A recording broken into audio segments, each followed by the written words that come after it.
understand that they're here inside of our borders. They're here in our country. They're here. They're in your Oval Office. They're in your White House.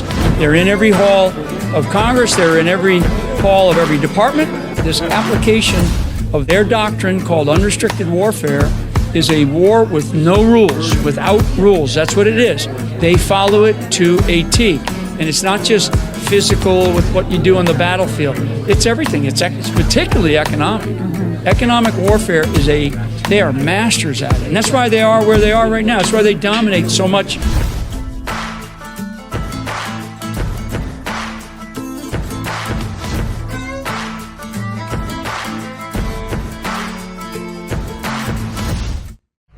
I first want to thank my Korean colleagues here. Okay, General.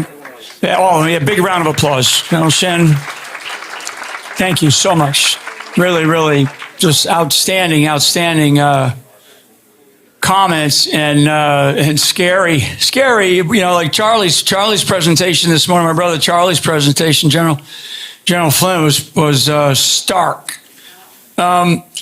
If I wrote some notes here to kind of just close it out today, a couple of little bits of pieces of information so people have some things accurate, okay? The war in Ukraine did not start in 2022. Okay, did not start after Joe Biden, became the fake president. It started actually in February of 2014. So that's when the war started. So that war has been going on for over 10 years. 10 years. That length of a war, because, all the discussions that we had today all include this, I call it an axis of resistance, okay, that we are facing.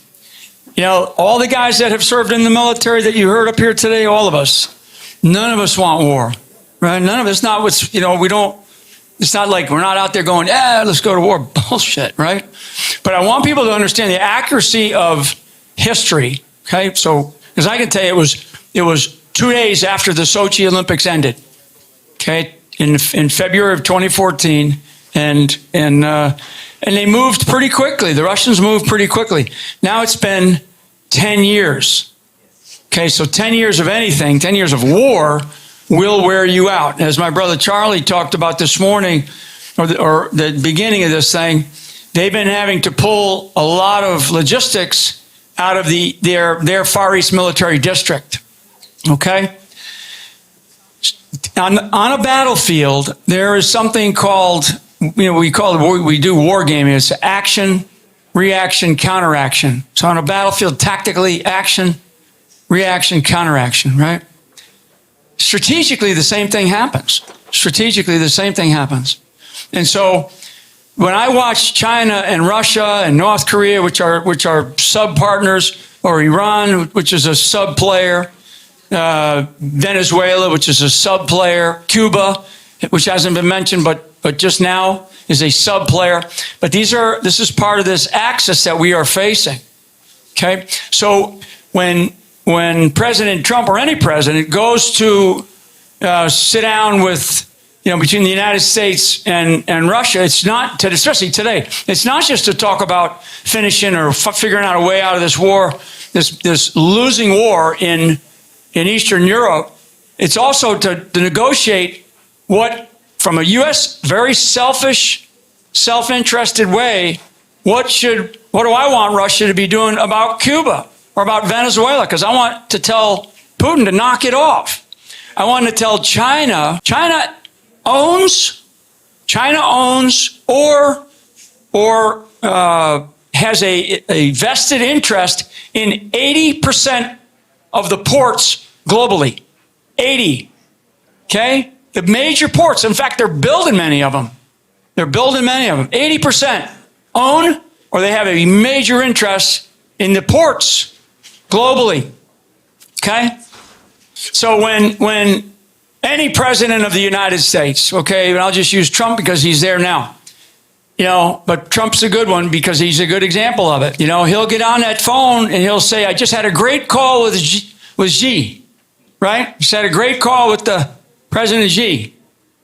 And he'll tell the world. He'll post it at 3 o'clock in the morning on True Social, and he'll go out on X, and he'll say, I had a great call. We're going to have a great deal. We have a great friendship. We're going to have a great partnership. And he tells all of his members of his team. And he tells the world that because that's kind of how we operate, right? We're trying to be very transparent. And he thinks that he had a really good call. And Xi said everything that Trump needed him to say. When Xi hangs up, he tells his guys, he tells his CCP buddies, we are going to continue to screw America to the ground. Okay? That's exactly right. He turns to his guys and he says, we're not going to do any of that.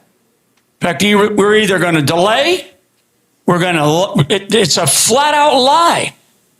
I wrote a paper a while back called basically Flynn's Rules of Diplomacy. Rule number 1, you can go look it up. It's a really good one too. But rule number 1 is the U.S. should not lie in diplomacy. So where's my diplomat? Right here, right? 47 years. Right? You don't want to go into a diplomatic discussion and be told that you are going to go lie to your counterpart, right? And especially, coming from the country that you came from, you would not do that, right? Democracies are not supposed to do that. Other countries, this axis of resistance, they will walk into a conversation and they will lie to you. They'll lie right to your face. They'll lie right to your face. That's the war that we are in. And people need to understand it. When we talk about missiles and all this stuff, that's 4th generation warfare. Okay, sticks and stones, 1st generation warfare. We're in another era of warfare. Completely different era of warfare. It doesn't mean that the hypersonic missiles and all this physical stuff can't happen. It certainly can, and it does happen in different parts of the world right now. But we are in a time where, where there is democracy, freedom generally reigns. Where there's democracy, freedom reigns. And we talked about it and touched on it in here today. When you think about the countries, China ought to be on their knees thanking the United States of America that imperialism did not reign during World War II. Otherwise, imperialism under the Japanese system back then would be all the way over, damn near to modern day Iran. Okay? Because Pakistan didn't exist prior to World War II. Okay? It was created after. The Burma Road, right?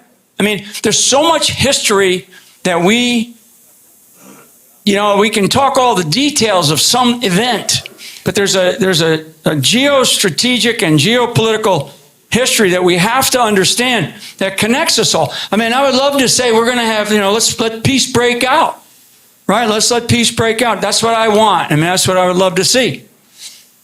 But that's not human nature. It's not human nature. War is the norm. Peace is the aberration in human nature. Our country, the United States of America, Korea's been at war. So I was just going to say our country's been at war for the last 25 years, actually since I was a kid.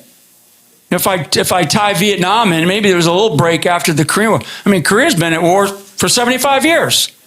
Is that about how long it is right now? Right? So we have to be seriously realistic. And, it's not about being a neocon, because the neocons I don't like. I don't like these people that are yes, we got to continue to go to war. Because there is a machinery that benefits from that, right? I'm very public about this if you follow me real closely. The military-industrial complex, right, that Eisenhower warned about, right? There's a military-industrial complex over in Europe as well. There's a military-industrial complex, in the Republic of Korea. And part of it, part of that reason why it exists is because there's an adversary who will lie to you. And I was fascinated by the generals. For those that paid attention, it's very important. Because I think what the general talked about of the North Korean dynasty was fascinating. I'd never heard it told like that ever. And I've been, looking at this problem for a long time. I just never thought about it like that. I know that I've had conversations where we've used the word dynasty, but we never thought about it in the terms that the general raised today. Because once the dynasty is dead, where does it go? What happens? Right? What happens? Could something happen, right, where Kim Jong-un suddenly dies of a heart attack because that's the lineage of his grandfather, his father. And the guy's overweight, he smokes too much and he drinks too much, right? I mean, God, send him to see Bobby Kennedy, right? But God help us. But you see it, but it's true. It's very true. So anyway, we have to be really realistic about what it is that, for this audience. And this audience is really kind of the essence is this partnership because of our friendship, between the Republic of Korea and the United States, friends that we have had over many, many years, who have served and sacrificed together, right? And it's also about bringing, different foundations and people together, because the United States of America, we can't win things alone. And that, like I say, very strategically, one man down the street here can't do it alone. I don't care who's in that White House. Now, I do, because I don't want some nut job pro-communist lefty. I don't. I definitely don't. And thank God we have what we have. Okay. But moving forward, because time goes by very quickly. If it took 10 years, God, more than that, actually, probably. The F-35 program, all these different programs. The one thing in warfare that you have to understand is you have to understand geography or topography or terrain. You must. And how, where there are weaknesses, where there are strengths, where there are channels, where there are lines of communication. So the big contest, the big global contest that's going on right now, is no matter what we do on the Korean Peninsula, because I'm a big one for unification. I'd love to see that happen. And I'd love to see it in my lifetime, right? But the big contest is globalism versus essentially the protection of national sovereignty, okay? And really, what is the word? It is, what's the ism? It's nationalism. It's ism, a belief in something. National is a belief in your nation. So if you believe in your nation and you believe that you want to protect your nation, you want to have your own sovereignty, your own economy, your own culture, you want to protect all of that.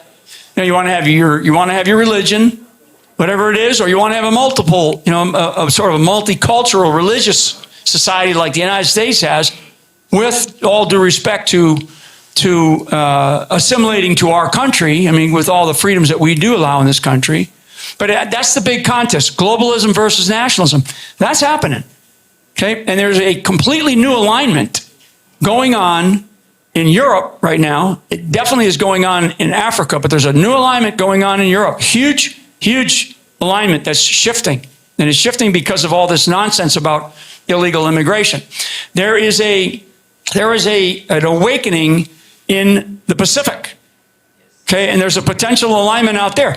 I've never seen as much talk about should we continue to have the Five Eyes. Everybody knows what the Five Eyes is in the world of intelligence, right?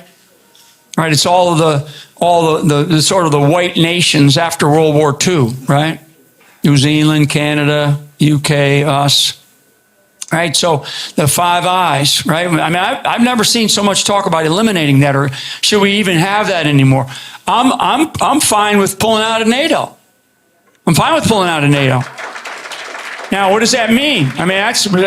So it's you can clap for it, but there's a consequence. There's a consequence to it. But I will tell you, NATO has completely lost its way. Completely lost its way. So now what I'm getting into is alliances. Because I think, as we've heard here today about Korea, there's an alliance that's built, based on bloodshed, right? And so That's a different kind of alliance because the word ally and alliance have very specific definition versus a friend. Okay? Allies, alliances, they kind of come and go, treaties come and go. I mean, we've lied about so many treaties, but friends actually stick together, and they stick together through thick and thin, and they stick together because of the original reason for becoming a friend. And we have some of those around the world, some, not all, and some of those friendships, more than alliances, some of those friendships are starting to disintegrate. Not because of the people that we made friends with originally, because their entire systems are changing. Their entire cultures are changing. Whereas like Korea or Japan and some other, Taiwan is another one, the cultures have remained monolithic for the most part. They've maintained they're fighting to maintain their own culture. They're fighting to maintain their way of life. And they're fighting to do it because they want freedom. They want freedom.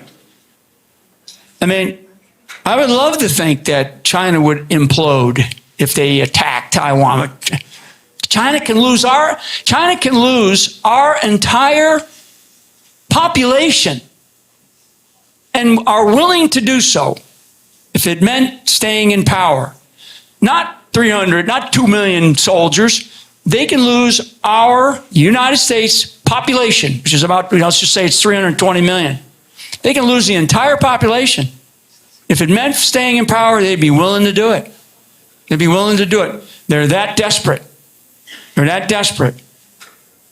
Okay, so we have to be honest when we talk about what we have.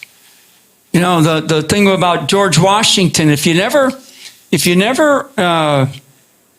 have, for those Americans that are here, go read George Washington's farewell address, which he wrote. They didn't go up and give an address on TV or something like that, right? He actually wrote it down and he published it in one of the papers at the time.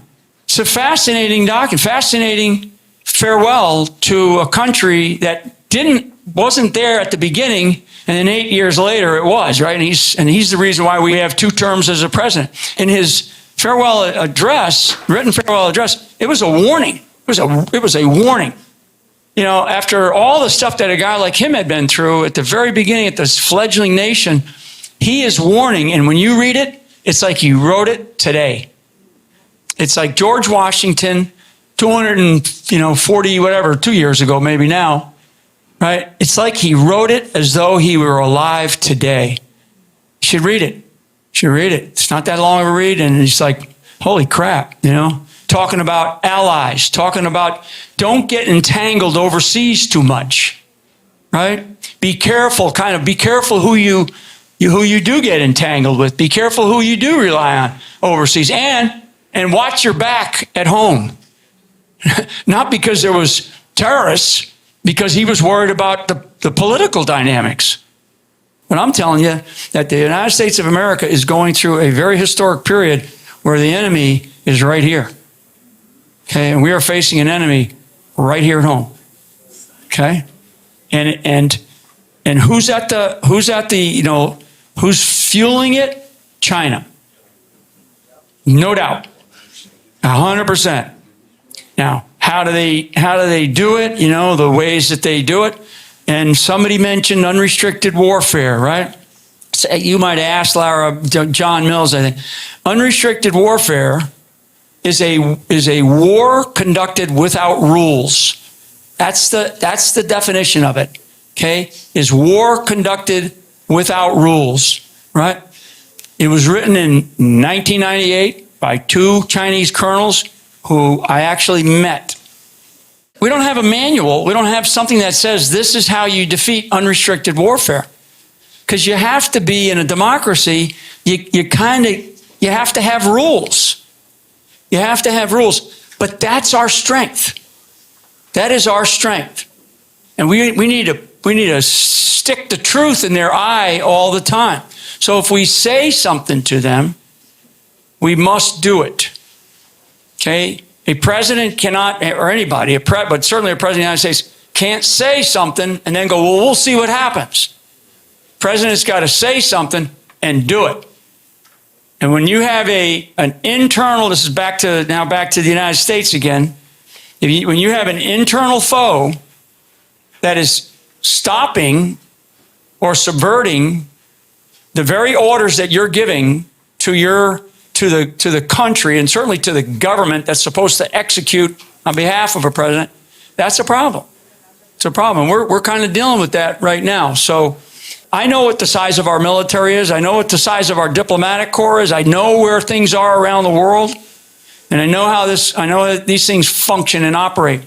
And if there's another outbreak somewhere else that's a little bit more than we can handle, we're in a tough spot. We're in a tough spot.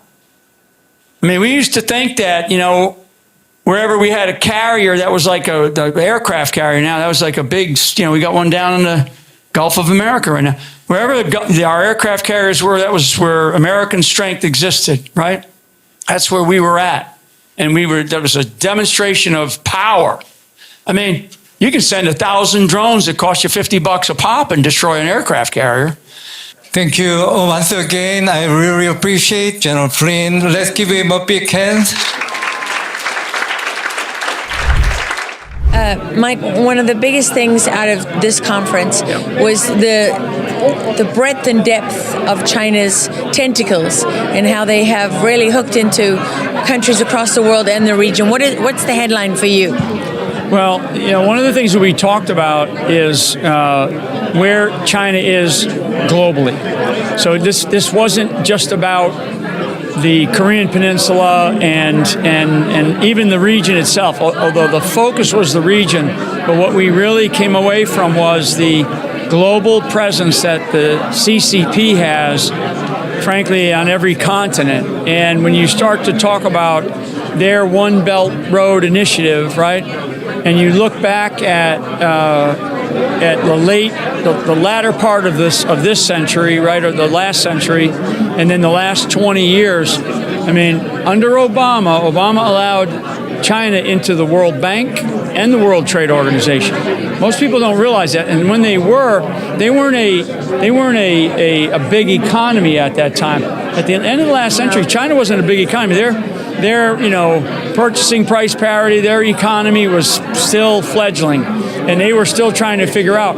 When Xi came on board in 2012, he sort of put it into overdrive, and he really worked on the Obama administration, and they got what they wanted out of that. Once they joined the World Bank, once they joined the World Trade Organization, they have then, been on hyperdrive with their economy. And now they're the number 2 economy in the world, right? And they're second to the United States. So that ability to be able to move that fast in a very short period of time is very telling. And a lot of it is because we've given in to them. So we gave in to them for 8 years of Obama. We gave in to them for the 4 years of the Biden administration, whatever that was. Trump came on board, in his first administration, and he tried to slow things down where he changed up the trade agreements in the Pacific. And now Trump's back in, and he's still changing things up with these various trade agreements and trying to use tariffs as a weapon system. But I'm not sure that people understand the dominance that China has globally. And it's not just the size of their military and the Taiwan Straits and North Korean nuclear weapons. Those are important, and they're strategic touch points, but they're not what matters today with the CCP, with China. China is everywhere. We used to think that, like what's going on in Venezuela right now, that our country is involved in, the United States is involved in. We've never really paid much attention to that. We would think, Cuba, Russia. China is all over South America. Never mind Venezuela. China, I said earlier today that China, owns or has a major share of like 80% of the giant ports around the world. The United States of America, I think it's around 70% of our trade goes through the Panama Canal.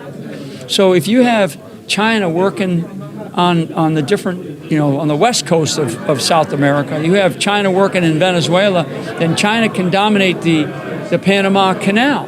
And we think about the Taiwan Straits and Korea. We don't think about our own hemisphere sometimes. And I think I do like what Trump is doing in our hemisphere. But we have to think about China as a massive global presence who Xi feels like this century is the Chinese century. And everybody that looks at globalism, all these globalists, right, all these big corporations that love to use Chinese slave labor because it's cheap for them and they're able to make money all over the place, right, all over the world. China with its China developed fentanyl. China developed the whole COVID madness, right? All these things. We have to quit acting as though China wants anything that's good for us. So when a president, I don't care which president it is, I don't care which Secretary of State that talks to them diplomatically or politically, they will lie through their teeth at us, and we have to stop believing that. We just have to do it. So what more does Trump need to be doing? If you could give him some advice on major things that he hasn't undertaken yet, what would they be? He's got to get China out of our hemisphere in the way that they are here now. He really does. I mean, we cannot afford to have China where it's at right now in our hemisphere. Once we've done that, because a subtext to that is understanding the Chinese infiltration into our government, right, into our institutions of power, into our institutions of federal, state, local, into our educational institutions. I mean, the ridiculousness of saying we're going to allow 300,000 a year, 600,000 Chinese students because they're going to learn democracy and they're going to go back home and be better Democrats or something. They're going to send their very best. That's nonsense. It's sheer nonsense. They've been coming here for the better part of 25 years, sending their best and brightest, going home and ripping us off.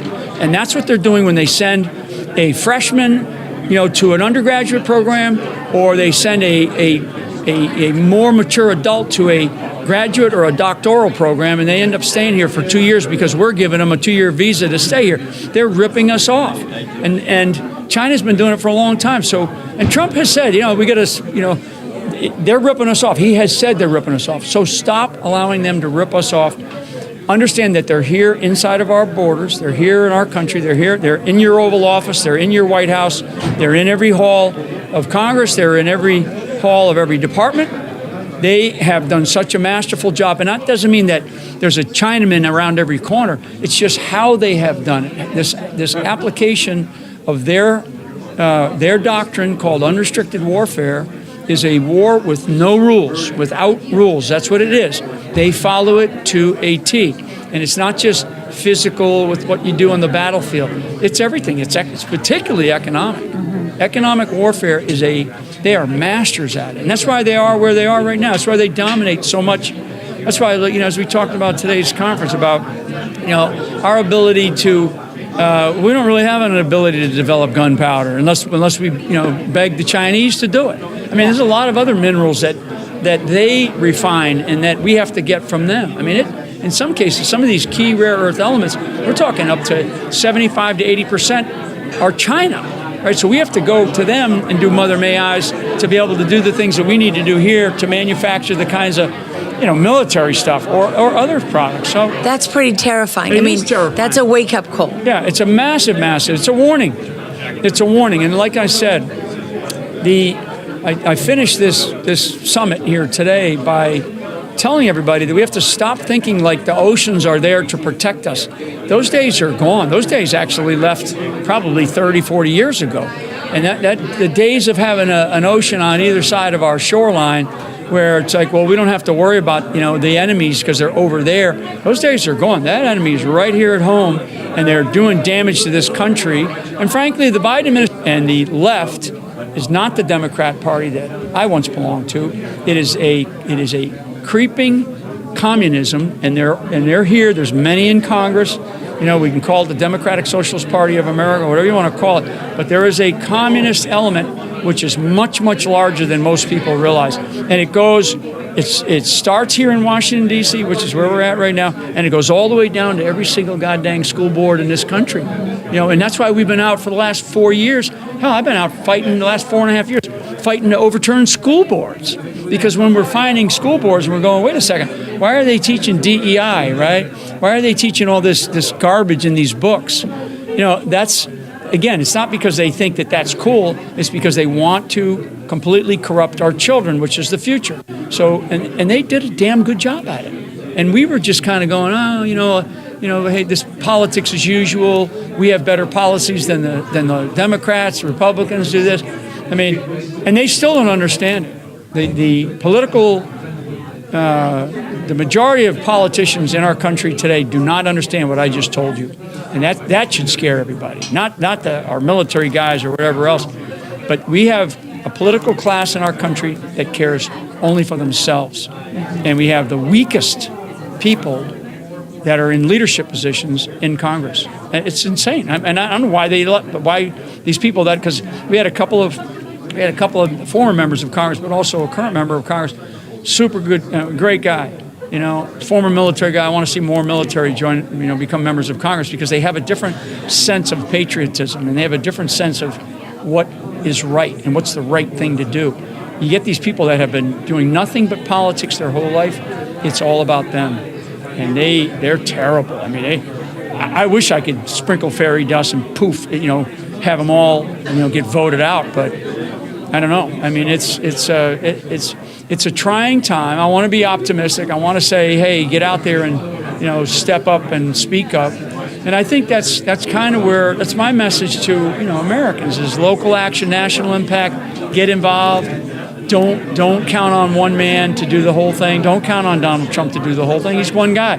Christ, we've already seen what they're doing, what his inner circle team is doing to him, keeping him in the dark about a lot of shit. And that's got to stop. But at the end of the day, it's his responsibility to understand that, too. He's got to say, if he finds out about something, he's got to rip somebody's guts out and say, hey, why didn't you tell me this? And if they're like hemming and hawing, get rid of them. I mean, we are not in a place now where politically you keep things from the president. And Mr. President, if they're keeping things from you and you don't know that, then you got a problem, right? If they're keeping things from you and you find out about it, you better do something about it, and you better do something quick. Because the American people and the sentiment of the American people is starting to change. Because one thing about Americans, one thing about our founders that we were taught two things: courage and accountability. Our founders demonstrated courage by their actions, and they all took account for themselves. They all were going to be accountable if they lost to the British. They were ready to be hung. They were ready to be, drawn and quartered. They were ready to be shot. Every one of them, that's what we were taught. So the second aspect of that, one is courage. Check, Mr. Trump. Yeah, courage. He sure is courage. You have demonstrated an ungodly amount of courage. The second thing, though, is accountability, right? You're accountable for yourself, and you've been good about it. But the people around you, they have a completely different definition of accountability than the American people do. Well, apparently. And are you concerned, Mike, that the lack of accountability will be used against Trump to impeach him? Because the midterms don't look good at this point.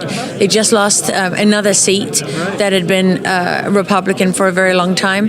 And there hasn't been any accountability. So failure to hold people to account can be used against the president because he took an oath to defend and protect this nation from its enemies, both foreign and domestic. Yeah. And there's a whole bunch of Americans don't feel protected right now. Yeah, so actually the president's oath also has the word preserve, okay? All of the rest of us who have taken an oath of office is the old, defend and protect the Constitution, right? The president is the only person, not even the vice president. The president's the only one that adds the word preserve, and it really is about preserving the Constitution. And so, Mr. President, I want you to reflect on that word, because we are going to lose everything if we lose our ability to be a democracy, a republic, a constitutional republic right, and maintain our freedoms, which these people on the left they want to take them. They want to do everything. And frankly, Congress isn't helping. They're not even helping him much. So they just voted, the House just voted against some executive order that he had. For unions, to get rid of unions for federal workers. Right. So with 20 Republicans or something like that voting with the Democrats. You mentioned about losing a seat. So when you look at the cities across the country, the left has been very smart, and I keep saying the left. This is a communist infiltration into this country. So when you think about what was their plan was mid-sized cities, and started in the 90s. Mid-sized cities, not only mayors, but district attorneys, or guys like George Soros would fund it. He still gets away with it. I don't know why. But then you start looking at the big cities. You look at Chicago, Seattle, Los Angeles, Kansas, Pittsburgh, now New York City, now Miami, right? Miami, I think, was 30 years or something. You look at New Orleans, you look at Dallas, Houston, those are in Texas, right? So you look at the big cities in our country, Boston's another one. And you look at all these different cities and you go, who's running these cities? It's a bunch of lefties. It's a bunch of socialists. And you see the rot. I mean, some of these cities used to be beautiful. You could walk around and, not too long ago, a few years back, you could walk around New York City, go to a show, have a nice restaurant, go to a nice restaurant, have a good time. Not anymore, right? And it's like that in damn near every city. The left in the 90s, during the Clinton administration, they had a goal to take over damn near all of the mid-sized cities in the country. Mid-sized cities being about 500,000 plus, because they already started taking over the big cities. And now you look at the country and it's like they've got the mid-sized cities, they've got the big cities, and now they, for the last certainly since Obama came in, they really got into the federal level of government. So now you have the Democrat side. I mean, I think most of them are part of the Socialist Party of America. I mean, it's just incredible. It's incredible. So we have to stop kidding ourselves that this is about big government, little government, low taxes, no tax, whatever, And that's just half it, because the other half is foreign policy. The foreign policy that he's involved in right now. I mean, it's a year, Mr. President, that you've been at this, and you listen to people that were trying to drive you and this country toward war. Last thing I'll say, because I got to run to a thing. It's not about what they're doing to President Trump, okay? Because he'll say, I've been through all this. Yeah, I mean, I got it. I've been there, right? It's not about you. It's about what they're doing to this country. So you can say, look at what they did to me. They Russiagate, impeachments, felonies. They're still at it. Yeah, they are. They're still at it. But it's not about you. You just happen to have gotten in the way. It's about what they're doing to this country, which means what they're doing to guys like me and people like yourself. It's what they're doing to the people of this country that just so love freedom. That's what gives me hope, because I'm going to tell you, whatever happens in the Oval Office, whatever happens in Washington, D.C., the American people aren't about to give this country up. And that's, when I do these kinds of events and I see people, I'm like, I get fired up about that, because when you leave a place like this and you go around to the country like I have been able to do, and I meet people, in blue jeans and and whatever, boots and a hat, I'm like, shit, no, they're not ready to give this country up. And I'm like, good. So get involved and get others involved and get fired up about what we need to do. Thank God we have the rights that we still have. So, anyway. Thank you, Mike. Appreciate that. God bless.